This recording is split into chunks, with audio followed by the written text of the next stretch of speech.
चोली में काटे लागे चिउटी। तो ये भौजी खाली चिउटिये काटता, सरवा दबाव तो न होई। का हाल बा भाई लोग, ठीक बानू? आशा विश्वास बा कि ठीके होई आ ठीक रहूं के चाहिए। मारे तोर भतार निहुरा के लॉकडाउन में। अच्छा तो मारे ला भतार निहुरा के लॉकडाउन में। तो एगो बात सुना ना, पता नहीं का लॉकडाउन हटनो गेल बा, अब तो फ्री हो गेल। एगो काम कर, मारे तो मारे तोर भतार निहुरा के लॉकडाउन में। मस्त प्लान है। ये सर ऐसा ऐसा गानवा गावे में तुमको लाज शर्म न लगेला? मतलब जौन मर्जी में होता जौन गा देता तो हम जौन मर्जी में जौन गोरिया दे, हम सुन के गाना हमनी के मजा आ जाइए, हमारे गोरिया सुन के तोरा मजा आ जाइए। मारे तोर भतार निहुरा के लॉकडाउन में। मरत भतर निहुरा के लॉकडाउन में। तो मारा तो मारे दा मरवा लो, मजा आई।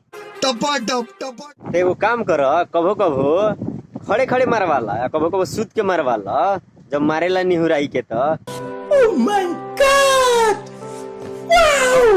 हरदम वही नहीं मरवा बताड़ू, आइटम आइटम बदल के मरवाओ कि हमरा देखऊ वाला भाई के मजा आई आ तोरा करवाऊ मजा आई। ए भौजी टेंशन मत ल, यदि स्टाइल चेंज कर दो भैया कहो ना कि या तो सुता के मारेला ना तो खड़े खड़े मारेला। चोली के चिखा दे आलू चॉप छौड़ी। ये सर हई न चिकवा हई लामा का करिया का मुसावा, समझ रहे हो? समझ रहे हो? चोली के चिखा दे आलू चॉप छौड़ी।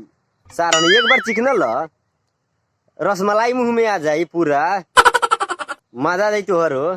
चोली के चिखा दे आलू चॉप छौड़ी। चोली के चिखा दे आलू चॉप छौड़ी। ये सर अभी मजा आएगा ना भिड़ो। अरे सरवा चोली के आलू चॉप का होखेला रे?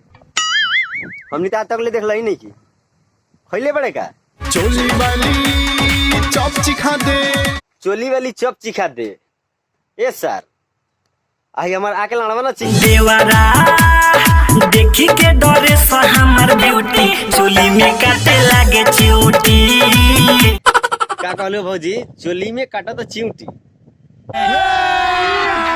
अभी मजा आएगा ना भिड़ो। चोली में काटे लागे चिउटी। अटुआ तो नहीं है का, जब सरवा चिउटी काटत होई नु तो दबाव तो जरूर होई। का कहताड़ू कि चोली में काटा तो चिउटी। टपा टप टपा। तो ए भौजी खाली चिउटिये काटता, सरवा दबाव तो नु होई, नहीं दबावत तो सरवा मऊग होई। हमरे कैमरा में राजेश भाई नहीं। कैसा लगा मेरा मजाक? तो मतलब वीडियो देखिए और देख के हंस के भूल जाइए, काहे कि ये वीडियो सिर्फ इंटरटेनमेंट के लिए बना था, हंसी मजाक के लिए। अरे कहना क्या चाहते हो? वीडियो थोड़ा भी अच्छा अगर लागल होई तो प्लीज भाई चैनल के सब्सक्राइब कर लिया